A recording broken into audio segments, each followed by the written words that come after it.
Esta coleção de vídeos, intitulada Santo de Casa, homenageia personalidades cearenses que se destacaram por suas atividades na pesquisa científica, na inovação tecnológica ou na formação de novos valores.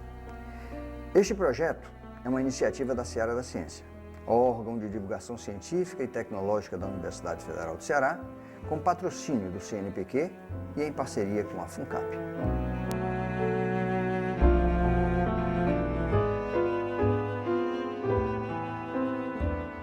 Expedito Parente nasceu em 1940, na cidade de Fortaleza, e se formou em Engenharia Química pela UFC em 1965. Na década de 70, dedicou-se à pesquisa da produção do álcool combustível e do biodiesel como alternativa aos combustíveis fósseis. Sr. Expedito Parente, eu gostaria de resgatar um pouco da história do biodiesel. Lá no início dos anos 70, você é reconhecido como o pioneiro do biodiesel, como o inventor do biodiesel, né? Eu me recordo do programa, do apoio que o então ministro César Caldas, do Ceará, né, ministro das Minas e Energia, deu ao UFC, que permitiu que você iniciasse as suas pesquisas lá.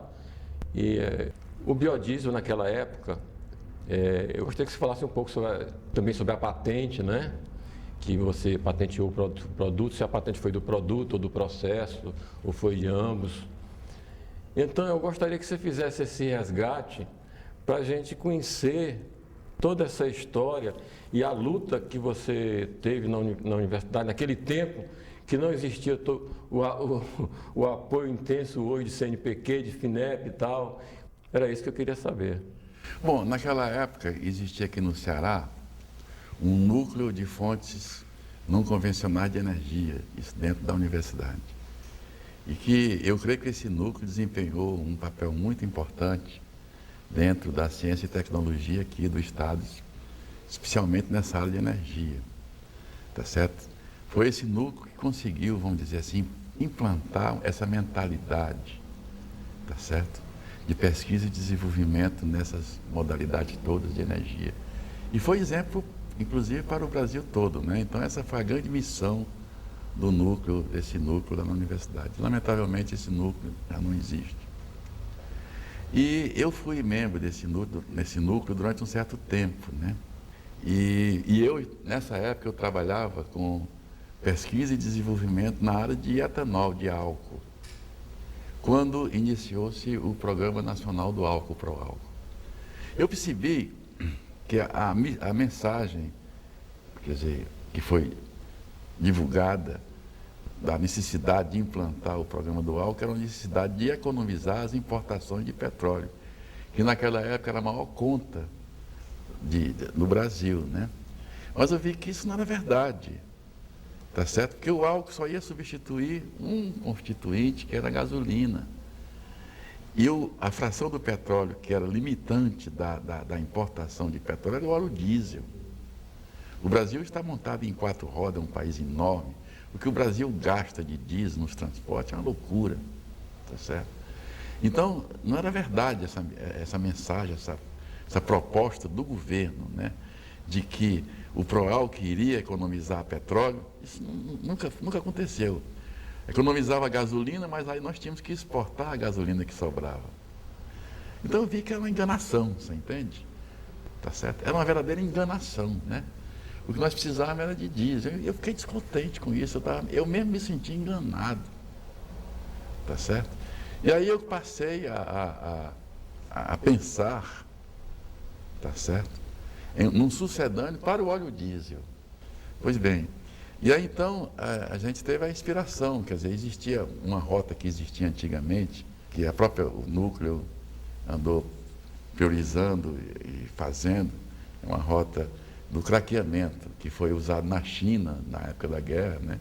Você pegava o óleo vegetal e você craqueava esse óleo termicamente e obtinha hidrocarbonetos. A grande vantagem é que você tinha hidrocarbonetos, tá certo?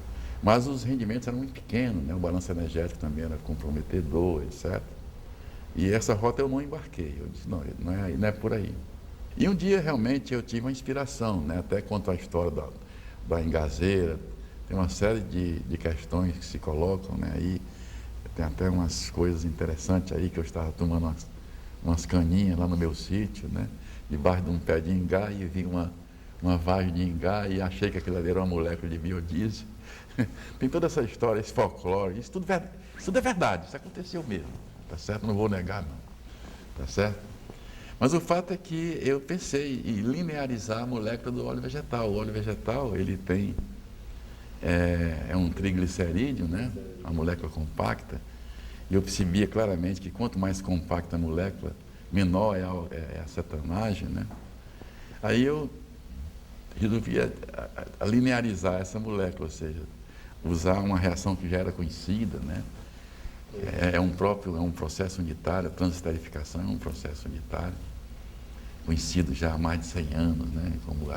Como a eletrólise, como a polimerização, tudo isso são processos unitários. Então eu usei a transesterificação para modificar a molécula do triglicerídeo e obter uma molécula linear. Então, o único mérito foi esse. E aí nós fizemos isso no laboratório, lá no Centro de Tecnologia, né? Nós fizemos essa reação, que é muito simples, né? Uma reação que tem um rendimento muito grande, né?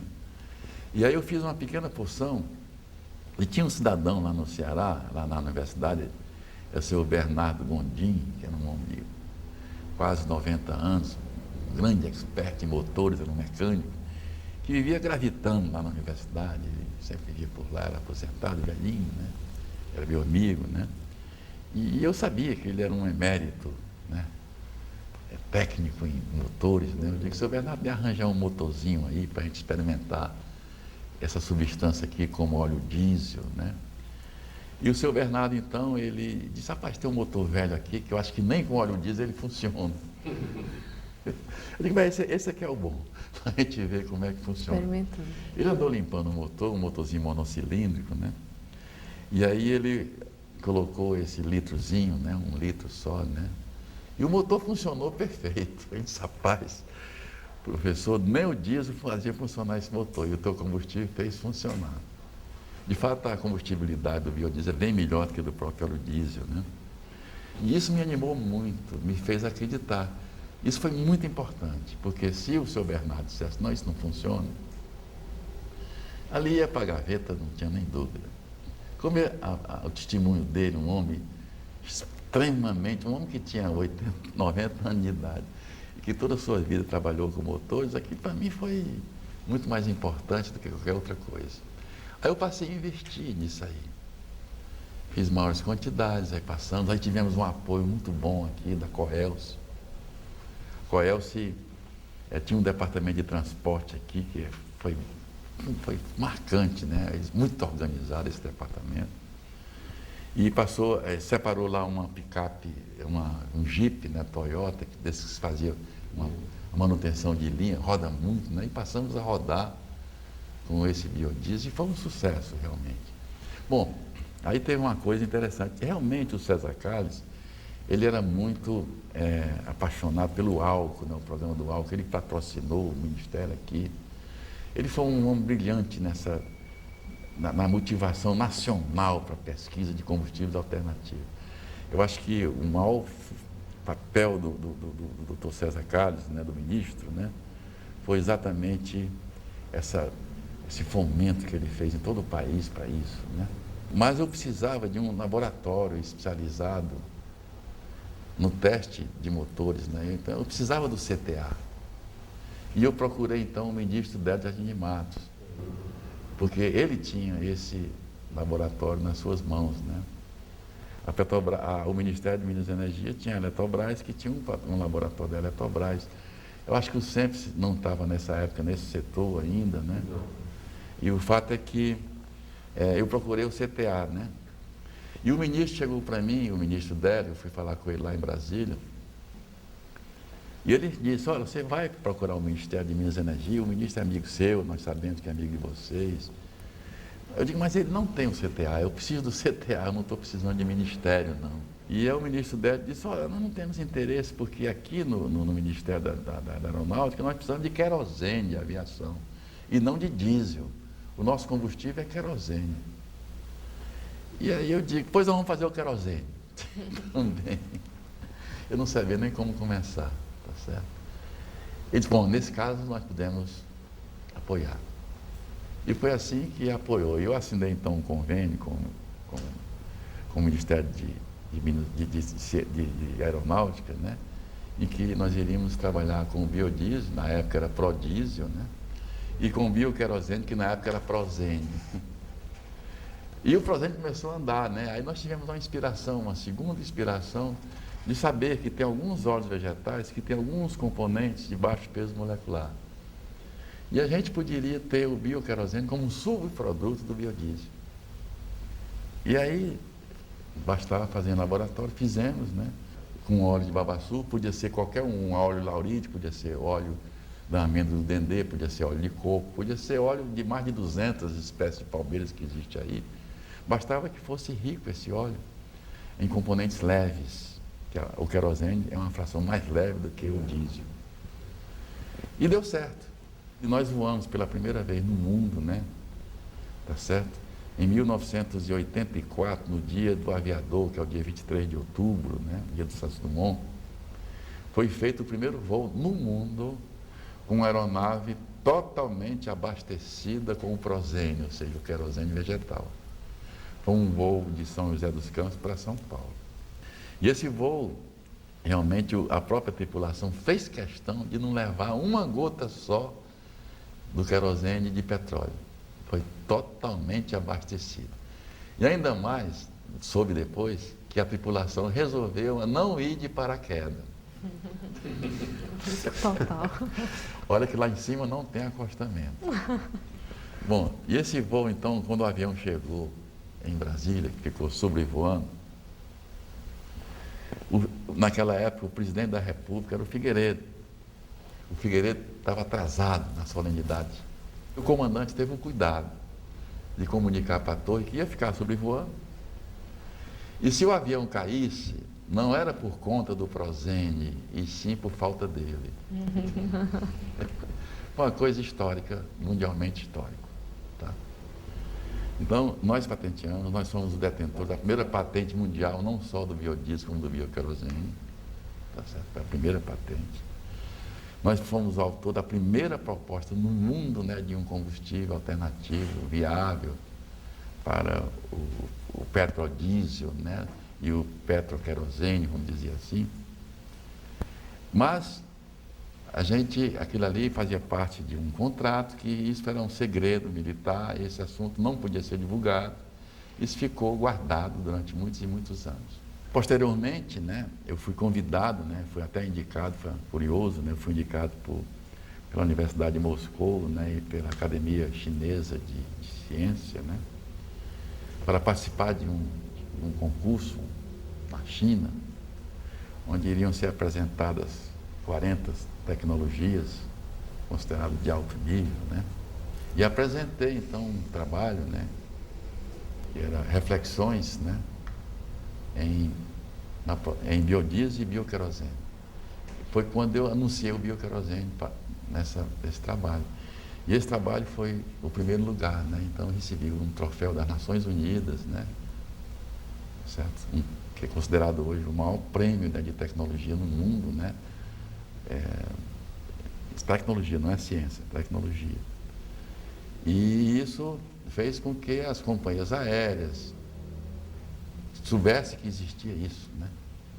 Foi quando então eu fui procurado, né, pelas companhias aéreas, as empresas, né, aliás, fabricantes de aviões, né, tá certo? Para a gente ressuscitar o bioquerosene. Quando você vai homologar esse combustível, você tem que juntar todo mundo, né, todo o universo, para que todo mundo possa opinar, né, o fabricante de turbina, o fabricante de avião, o fabricante dos instrumentos, o fabricante dos tanques, né, dos acessórios da aviação. Então, hoje nós temos um convênio com todos esses players, né, esses atores, né, do mundo aeronáutico, né, visando a homologação. E hoje cada mês acontece uma novidade aí, uma coisa, entendeu? Mas realmente nós fomos pioneiros aqui também no bioquerosene. Eu só acredito que com a eleição do Barack Obama, que tem falado tanto sobre os biocombustíveis e as energias alternativas, que isso vai se desenhar de uma outra forma, que o uso do biodiesel e dos biocombustíveis vai se desenhar de uma outra forma? Quando eu vejo esse Barack Obama, eu penso até que é um conterrâneo nosso aqui, tem um jeitinho de cearense, entende? Eu sou o maior fã desse cidadão, viu? Esse cara vai consertar, tá certo? Muitos e muitos erros que foram cometidos nos Estados Unidos. Até eu sempre digo brincando, né? Que errar é humano, errar 2 vezes é americano. Felizmente, me parece, esse Barack Obama é do bom, viu? Você pode ter a certeza que esse cara vai consertar muita coisa. Porque esse sujeito, ele tem berço, né? Ele tem berço e tem origem. E esse cidadão, ele tá com toda a força, você entende? É um fenômeno, tá certo? Eu considero um fenômeno moderno.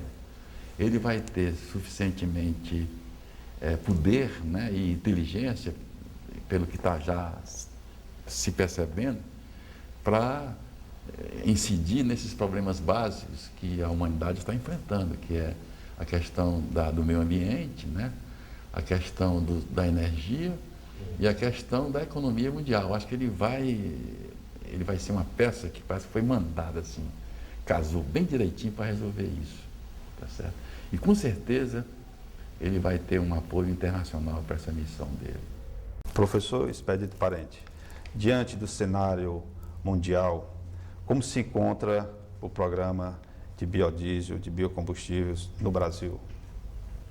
Bom, a humanidade está diante de 3 grandes desafios, que são questões de sobrevivência do próprio planeta, que é a questão econômico-financeira, ou seja, uma compressão da economia, uma saída do virtual para o real, né?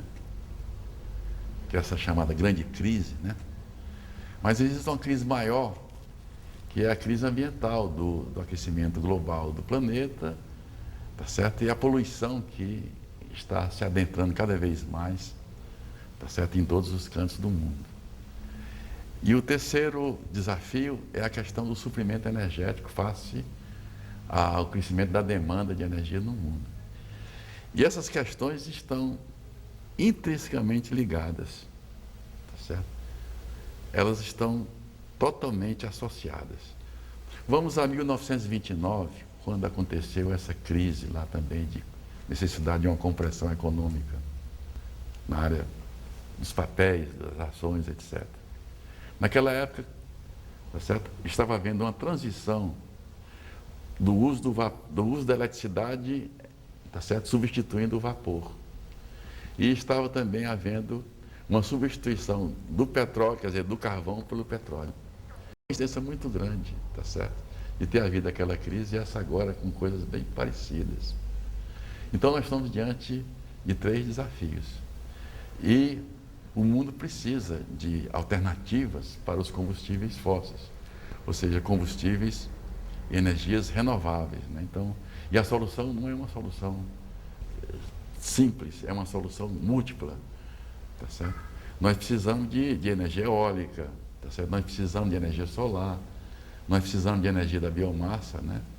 É uma questão de multiplicidade para suprir, tá certo, as necessidades da humanidade, tá certo? E o biodiesel é um importante combustível, por quê? Porque é um combustível coletivo, é um combustível que ele abastece a uma gama muito grande de meios, né? Por exemplo, o álcool, ele só atinge os veículos leves, somente os veículos de passeio, motores pequenos. Já o biodiesel, ele serve para os ônibus, para os caminhões, para os tratores, para os navios, para as máquinas agrícolas, para a geração de eletricidade, quer dizer, é um combustível mais coletivo, mais plural. Estudo para aviação. Isso aí já é um outro combustível, né, que nós estamos estudando, que é o bioquerosene. Eu classifico assim, que o álcool foi uma primeira onda desses combustíveis verdes, né? O biodiesel está sendo uma segunda onda, tá certo? E o bioquerosene está sendo uma terceira onda. O álcool já é um combustível adulto, porque já tem volumes para isso, já tem experiências para isso. Já o biodiesel é um combustível adolescente, né? Ele está na fase inicial, ele ainda está inquieto ainda, necessitando inclusive de aperfeiçoamentos, o programa, né? E o bioquerosene está em gestação, ou seja, está ainda em fase de preparação para homologação. Então essa é a maneira que se encontra, quer dizer, como se encontram esses 3 biocombustíveis. E o biodiesel, motivo da sua pergunta, né? Ele é um combustível considerado hoje irreversível, né? Ele já está sendo aceito em todo o mundo como algo irreversível. Agora nós precisamos implantar esse combustível no mundo todo, mas de forma correta, ou seja, de forma equilibrada, ou seja, pensando em toda a sua cadeia produtiva. Como é que o senhor enxerga essa questão de atingir os principais objetivos da produção de biodiesel? Que o senhor destaca que são o objetivo social, ambiental e estratégico. Como é que o senhor enxerga isso na atualidade? Está sendo atingido esses objetivos? Você tocou num assunto extremamente importante, né? O biodiesel não é só um sucedâneo do óleo diesel, né? Ele carrega em si 3 missões básicas, fundamentais, que é a missão ambiental, que é a missão social e uma missão estratégica, onde a economia passa, tá certo? A preparação de uma saída pós-petróleo, quer dizer, tem todas essas questões e se envolve estratégias. Bom, então, os marcos regulatórios hoje aqui no Brasil, eles não estão, tá certo, preparados para que essas missões sejam cumpridas. É por isso que advém a necessidade, tá certo, de um aperfeiçoamento desses marcos regulatórios. Por exemplo, no Nordeste, a missão mais importante do biodiesel é a missão social, tá certo? Porque aqui nós temos a miséria, né? Nós temos aqui 2 milhões de famílias de miseráveis, pelo menos, daí para frente. Só no interior, não estou falando das cidades. Tá certo? Em São Paulo, na região sul, centro-sul, a missão mais importante é a missão ambiental, é a missão que você tem, que hoje o que morre de gente com doenças pulmonares nas grandes cidades, os problemas da poluição nessa cidade, é uma coisa incrível, né? Se for divulgar os números reais, causa pânico até. E na Amazônia, por exemplo, tá certo? E em outras regiões, a missão mais importante é uma missão estratégica, a missão de você não só de fazer uma inclusão social, mas você fazer, tá certo, uma própria integração nacional dessa região.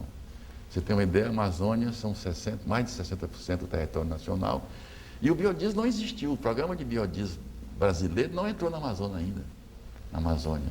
Então é um sintoma logo grave, né, de que o programa ainda não está cumprindo as suas verdadeiras missões, tá certo? Ao contrário do etanol, que é feito basicamente da cana-de-açúcar, o biodiesel se pode produzir de uma cesta de produtos. Isso permite que tenha diversos fornecedores, pequenos, médios e grandes, e permitindo a inclusão social, como o senhor citou. Isso está acontecendo, professor Expedito? Eu acho que não devidamente. Por que não, né? Exatamente essa necessidade de você evoluir. Você está colocando no mesmo nível, na mesma cesta, em iguais condições de competição, o biodiesel de mamona em relação ao biodiesel de soja, do girassol, do babaçu e de outros. Quando na realidade biodiesel tem nome e sobrenome. Aqui no Ceará, por exemplo, a produtividade da mamona aqui é muito pequena, quer dizer, apesar de dar, todo mundo sabe que a mamona pode ser produzida em qualquer parte do Ceará, do Nordeste, né?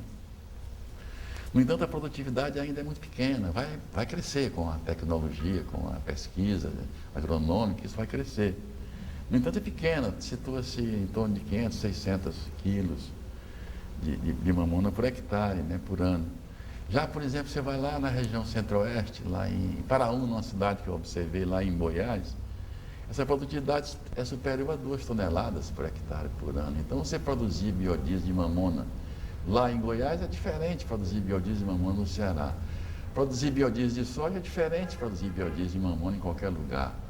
Então, os leilões, por exemplo, as compras deviam ser referenciadas, tá certo? A um produto. Apesar de que no motor todos funcionam igualmente, né? Tem desempenhos equivalentes, mas uma coisa é você comprar biodiesel de mamona, outra coisa é comprar biodiesel de soja. Quando você está comprando biodiesel de mamona, você está comprando, tá certo? E está gerando impactos sociais mais do que o biodiesel de soja. Quando você compra biodiesel de soja, você está gerando condições de produzir mais alimentos, porque o farelo de soja é extremamente importante para a produção de frangos e ovos. Então, assim, essa coisa é uma coisa que vai muito além desse simplesmente desse trivial que está aí, né? Então, é essa necessidade que se precisa ter para você evoluir melhor o biodiesel, ou seja, de forma equilibrada, equilibrando toda a cadeia produtiva. O primeiro leilão, professor Expedito, foi realizado em 2005, com preço médio de R$ 1,89. O 12º leilão foi realizado em 2008, final de 2008, ao preço médio de R$ 2,89. Parece até que você produzir biodiesel seja mais caro do que o petrodiesel. Mas qual é o custo de não produzir o biodiesel? Uma vez eu estava num fórum internacional na Europa e um economista famoso japonês, né, ele me perguntou, né, o quanto custa produzir o biodiesel, né? Ele fez uma pergunta quase como se fosse uma inquisição. Aí eu perguntei para ele, eu disse a ele que ia responder, mas no entanto eu gostaria que ele me respondesse o quanto custa não produzir o biodiesel. E eu acrescentei, disse, olha, na tua terra, no Japão, não produzir o biodiesel, você tem que contabilizar, tá certo? O quanto custa, qual é o prejuízo que vocês têm lá, ecológicos, né? Na área de saúde e etc., com a poluição, né? Qual é o prejuízo estratégico que vocês têm, né? Tá certo? Na hora que fechar a torneira do petróleo, tá certo? Na África, nós temos que questionar, né, o quanto custa, né, a miséria na África, tá certo? No Brasil, nós gostaríamos de questionar, tínhamos que questionar, por exemplo, no Nordeste, quanto custa a miséria no Nordeste, quanto custa a violência, quanto custa as questões sanitárias de São Paulo, em que você tem um gasto só com tuberculose pelo SUS em São Paulo de alguns centenas de milhões de dólares, tá certo, por ano, né, de reais por ano. Então, essa contabilidade, tá certo, de quanto custa não produzir o biodiesel tem que ser vista, tá certo, no estabelecimento das políticas públicas, tá certo, ou nos programas, na sistematização dos programas de biocombustíveis no mundo todo. O presidente Lula tem o biodiesel como algo, quase como um brinquedo mesmo, né? Quer dizer, ele tem uma adoração, uma fixação excepcional pelo programa, ele valoriza muito, você entende? A própria ministra Dilma tem valorizado muito, né, administrativamente o programa. No entanto, aqueles aperfeiçoamentos requeridos ainda não aconteceram. E um dos primeiros que tem que acontecer urgentemente é uma modificação nessa sistemática de compras do biodiesel, ou seja, nesses leilões. Primeiro, esses primeiros leilões que aconteceram, os prazos de entrega eram longos, né? E como os óleos vegetais são commodities e o petróleo estava subindo, né? Essas commodities subiram todas. Quer dizer, os óleos subiram de preço, né? E ficou inviável você produzir biodiesel com os óleos a preços maiores até do que o preço do diesel, né? Apesar do petróleo lá em cima, o diesel não subiu. Quer dizer, o petróleo subiu 3 vezes o preço, né? E o óleo diesel no Brasil não subiu 3 vezes o preço, não subiu nada, praticamente nada. E os óleos vegetais subiram demais, tá certo? Então era impossível você fazer um biodiesel competitivo. Então todo o setor de produção de biodiesel entrou em crise. Nessa primeira lapada assim, todas as gorduras que poderiam existir foram acabadas, não existiam. E esse assunto persistiu nos outros. Agora está melhorando. Tá certo? A gente até, as pessoas dizem assim, o petróleo caiu, o biodiesel está em crise, por isso não, ao contrário. Como o petróleo caiu, derrubou também os preços dos óleos vegetais. Agora está sendo muito mais interessante produzir biodiesel que antigamente, tá certo? Porque você tem uma matéria-prima barata. Então hoje está se equilibrando, mas não suficientemente para recuperar os prejuízos que foram feitos no futuro. Então o setor de produção de biodiesel está em dificuldade grande, tá certo? Bom, evidentemente a Petrobras, como uma empresa enorme, né? O biodiesel é coisa muito pequena em relação à Petrobras, né? A Petrobras é a maior empresa brasileira, né? Uma das maiores empresas de petróleo do mundo, né? Então, fazer biodiesel, comprar, vender, isso é um percentual muito pequeno da ordem de interesses, de tamanho da Petrobras, né? Professor Expedito, a gente sabe que por detrás dessa história de criação do biodiesel, que já vem aí há mais de 30 anos, se eu não me engano, o senhor passou por alguns entraves até chegar a essa situação atual que a gente se encontra, em que o biodiesel está sendo produzido nacionalmente, existem políticas nacionais para a produção e uso do biodiesel. Eu gostaria que o senhor relatasse um pouco essa trajetória da criação, patenteamento e como ocorreu esse boom que é hoje o biodiesel no Brasil. Quando eu propus o biodiesel, nós fizemos aqui uma solenidade aqui em Fortaleza, no Centro de Convenções. Isso aconteceu no dia 30 de outubro de 1980. A concepção do biodiesel foi em 77, no final de 77. E houve uma série de trabalhos preliminares, né? Inclusive o requerimento de patente foi feito em 1980, né?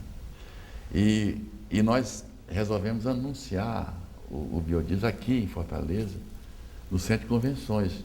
Na época, o governador era o Virgílio Távora, né, que resolveu anfitrionar todas essas autoridades aqui e convidou o presidente da República, né, e os ministros, mais muitos políticos, empresários da área de motores, né, estavam todos aqui. O presidente da República, quem veio foi o Aureliano Chaves, que era o presidente em exercício. O presidente Figueiredo estava com doença do coração, sei lá, estava afastado. Assim. Foi feita uma cirurgia, né? Veio o ministro dela, o ministro César Carlos, abrilhantou essa coisa. E nós fizemos uma solenidade aqui no Centro de Convenções, né? Onde nós anunciamos para o mundo todo, né? Essa proposta desse novo combustível. Mas, naquela época, no Brasil, existia uma febre para o álcool, né? Quer dizer, por quê, né? Porque, na realidade, estava um problema, né? O problema do açúcar no mercado internacional, quer dizer, os preços estavam muito embaixos, né? E o setor sucroalcooleiro, que é um setor politicamente muito forte, né? Ora, esse setor é o setor dos antigos senhores de engenho, né? Quer dizer, um grupo politicamente forte, né? Então, havia uma verdadeira euforia pelo álcool, né? Então, e obscureceu qualquer outra alternativa. E houve uma coisa interessante na época, que a meta inicial do Proálcool era 2 bilhões de litros de álcool, era a meta inicial. E isso achava-se que era impossível. A própria Petrobras, rapaz, que foi obrigada a absorver o programa do álcool, induzida a absorver pelo governo, né? A Petrobras não acreditava, tá certo? Que se chegasse, eu vi depoimentos de pessoas que estavam nessa interface aí, diziam que era uma meta muito ambiciosa, né? Quando na realidade o Brasil rapidamente passou assim de passagem para os 2 bilhões. Rapidamente nós chegamos a 20 bilhões de litros, né? 10 foi rápido, né? Depois de 10 para os 20 foi um outro pulo também, quer dizer. Então isso mostrou, que eu considero um dos maiores exemplos do álcool, né? Que demonstrou a nossa capacidade brasileira de empreender no setor agroindustrial energético. Então essa foi a grande herança que o biodiesel teve depois. O sucesso do álcool no Brasil foi uma ação exemplar para o biodiesel, né? Mas, na realidade, o biodiesel deu certo muito antes no exterior. Ele começou a ser produzido na Áustria e Alemanha, nos anos 90, tá certo? E cresceu muito lá. O biodiesel na Europa é muito grande. Hoje o biodiesel é produzido em quase todo mundo, né? O Brasil só passou a produzir biodiesel quando esse programa já estava implantado, já estava bem firme na Europa, você entende? Nós passamos a implantar isso aqui. Agora, por que surgiu, né? Qual foi os vetores, né? Quais foram as motivações, né? Para esse sucesso, né? Quer dizer, a implementação do biodiesel aqui no Brasil, né? Primeiro foi o exemplo do exterior, né? Quer dizer, já se produzia biodiesel até para consumir puro, né? Na Alemanha. A Alemanha tinha um programa muito bem feito, né? Bem estruturado de biodiesel, né? Tá? Que começou em 91, né? Bom, 11 anos depois que nós propomos aqui, eles começaram lá. Bom, e já existia esse exemplo lá fora, né?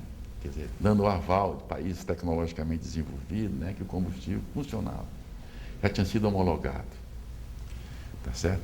O segundo problema, o segundo vetor, foi que o sucesso do álcool, né, que demonstrou a capacidade empresarial brasileira de fazer combustíveis verdes, né?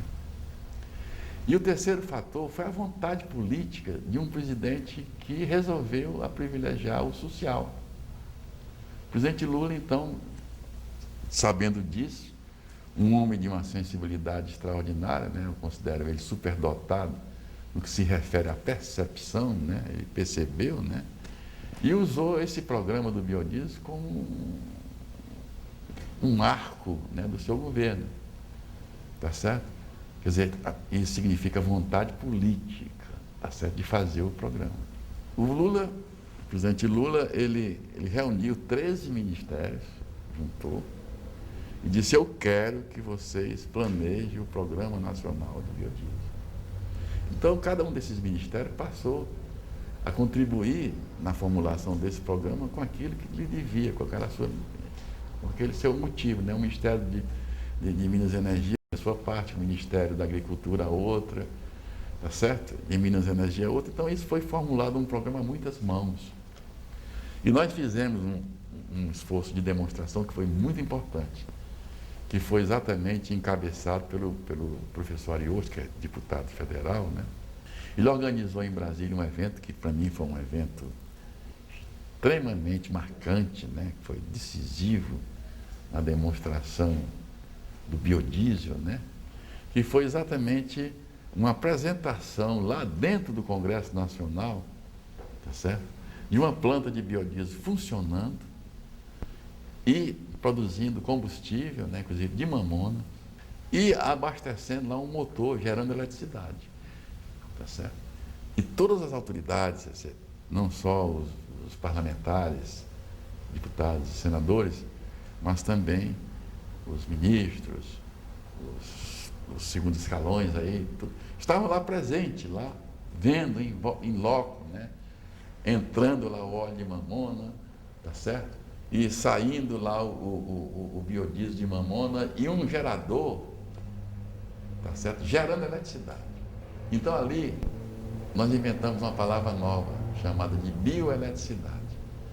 E a ministra Dilma estava lá e eu recepcionei ela. Eu digo: ministra, a senhora pela primeira vez, ela naquela época era ministra de Minas e Energia. Eu digo: a senhora gostaria que a senhora acrescentasse em seu dicionário do seu ministério a palavra bioeletricidade, ou seja, eletricidade de biodiesel. O que a senhora está vendo aqui, nesse momento, tudo que a senhora vê aqui de luz acesa, que já for aqui, tá certo? É movido a bioeletricidade. Ela ficou encantada com isso, né? Isso aqui serve para a Amazônia, serve para o Nordeste, serve para o Sul, serve para qualquer lugar. Isso foi um esforço muito grande na impulsão do biodiesel aqui no Brasil, tá certo? E depois essa coisa começou a crescer, né? E crescer, mas é muito novo. O biodiesel é ainda um programa, um combustível adolescente, tá certo? É necessário ainda atenções, tá certo? Esse é o apelo que a gente sempre tem feito, né? Essas atenções devem ser dadas urgentemente, né? No sentido de não gerar prejuízos. Professor Expedito Parente, a Lei 11.097 de 2005, que determina que seja adicionado 5% de biodiesel ao petrodiesel, se criou um mercado de 2,4 bilhões de litros de biodiesel por ano.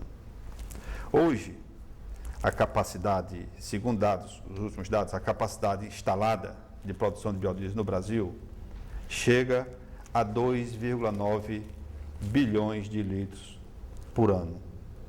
Quais seriam os próximos desafios do programa biodiesel brasileiro? Aumentar o percentual ou também já procurar novos mercados através da exportação? Bom, eu creio que o primeiro desafio é de produzir matéria-prima suficiente para esses 2,4 bilhões. Quer dizer, a capacidade instalada industrial chegou a esse nível, mas a capacidade de suprimento do parque industrial não está ainda ajustada. Então, o primeiro desafio é chegar a produzir, a suprir, né, com matéria-prima, esse quantitativo, né, para produzir 2,4 bilhões de litros anuais. E não só produzir essa quantidade, mas produzir de forma correta. de forma distribuída no país, para minimizar os transportes, para distribuir as rendas, para realmente fazer face a essas missões do biodiesel, a missão, repito, né, missão ambiental, social e estratégica. Então, esse é o grande desafio inicial, o desafio sobre a produção da cadeia produtiva, de equilibrar a cadeia produtiva. O segundo, existem outros desafios, né, que são desafios tecnológicos, né, em diversas áreas. Tem uma coisa interessante, um exemplo a ser seguido, né, que aconteceu com o etanol, bioetanol. Em 1980, o custo do metro cúbico de álcool situava-se na ordem de $700 o metro cúbico de álcool. E hoje, esse custo situa-se na ordem de $200, quer dizer, caiu de 700 para $200. Por quê? Porque houve aumento de produtividade da cana, tá certo? E cresceu demais, a produção de cana hoje por hectare é muito grande, né?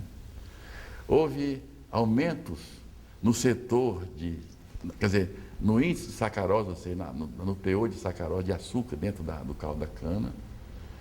Houve melhorias, tá certo, dos processos industriais, ou seja, maiores rendimentos industriais, eficientes, no processo de conversão da cana em álcool, né? E houve, tá certo, a introdução da utilização do subproduto, ou seja, do bagaço que hoje é utilizado para gerar energia. Então, tudo isso fez com que o custo do metro cúbico de álcool caísse de 700 para $200 o metro cúbico. E isso poderá acontecer até com maior intensidade com respeito ao biodiesel, que tem uma faixa maior até, mais ampla, mais diversificada de trabalhos que pode acontecer, tá certo?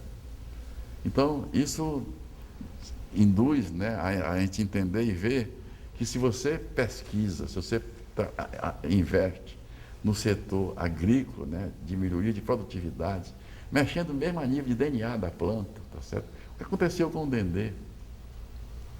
O dendê, ele tinha uma produção muito pequena, né? E através de trabalhos genéticos, né, no DNA da planta, né, conseguiu hoje produtividades superiores a 5 toneladas de óleo por hectare, né? Tá certo? Isso se conseguiu com fácil. A Embrapa está investindo muito nas palmáceas. Isso é um trabalho excelente.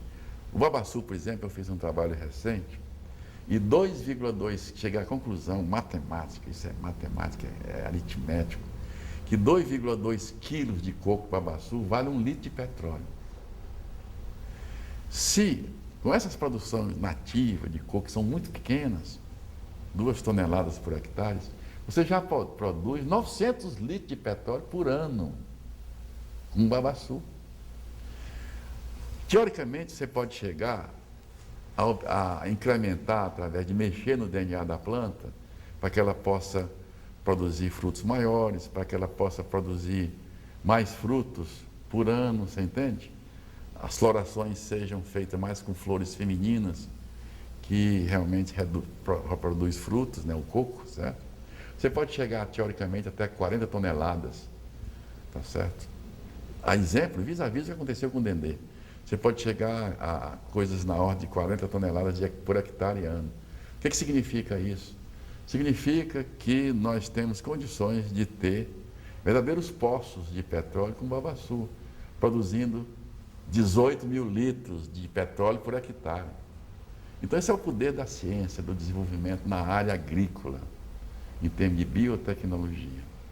Tá certo? Então, isso, tá certo? Tem um futuro muito bom, mas deve ser administrado, deve ser incentivado, deve ser bem ordenado para que a gente chegue a esses objetivos.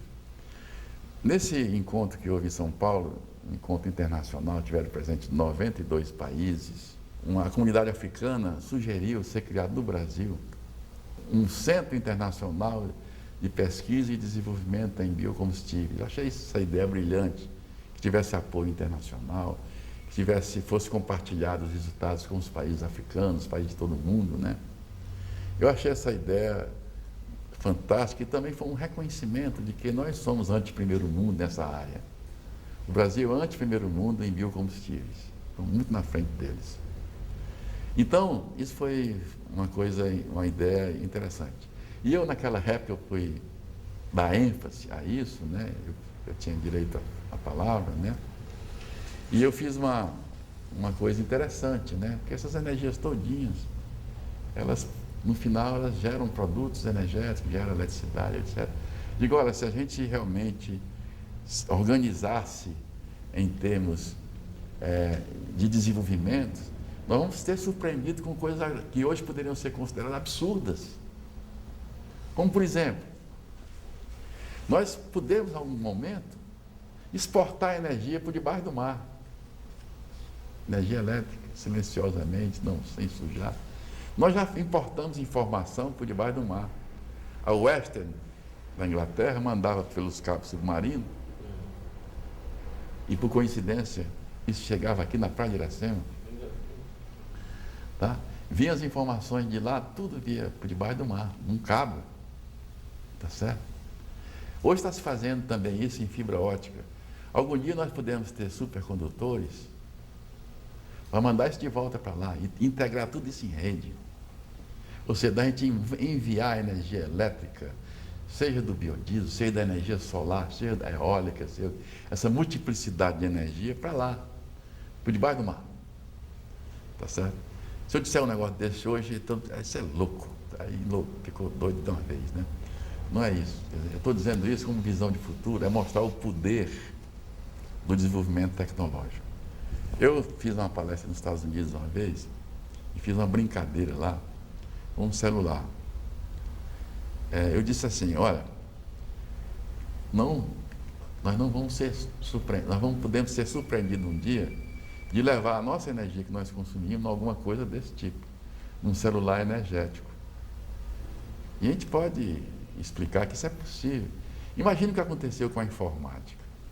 O primeiro computador que veio ao Brasil para fazer o censo de 1960, que era o Univac 1105 da Hamilton, esse computador tinha uma memória menor do que isso aqui e ocupava um prédio de 20 por 50 com 3 andares.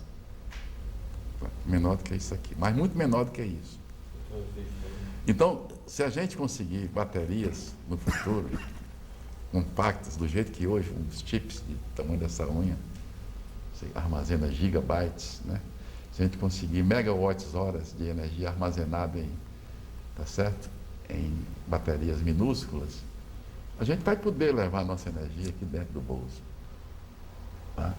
Até os hotéis, quando você chega no hotel hoje, você pega o cartãozinho do hotel, bota lá dentro, acende as luzes. Mas você precisa disso não, a gente vai botar isso aqui, lá. No carro, ninguém precisa estar em posto, não, para a gente encher de gasolina. Vai botar aqui, o carro sai andando. São coisas que, o poder da tecnologia.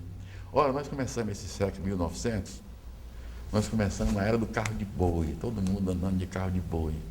Nós fomos à Lua, voltamos, tá certo? Tudo isso num século. O que acontece hoje é tão rápido, tá certo? Que se houver um esforço organizado, que vai haver energia, a humanidade precisa mudar toda essa, tá certo? Esse status de energia, você entende? E o sol está aí, tá? O sol, eu digo o sol para biomassa, para produzir coisa, o sol para energia eólica, o sol para aquecimento, torre termosolar, o diabo 4. Vamos chegar a coisas, tá certo?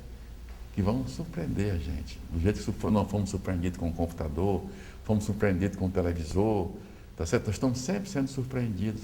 Vamos ser cada vez mais frequentemente surpreendidos. Tá certo? Então, a gente, para não ficar atrás, a gente tem que assumir a dianteira. Hoje nós somos anti-primeiro mundo em biocombustível. Para a gente continuar sendo anti-primeiro mundo em combustível, nós temos que investir, ter a consciência disso, tá certo? E se organizar para isso. Essa é a minha visão de futuro, você entende?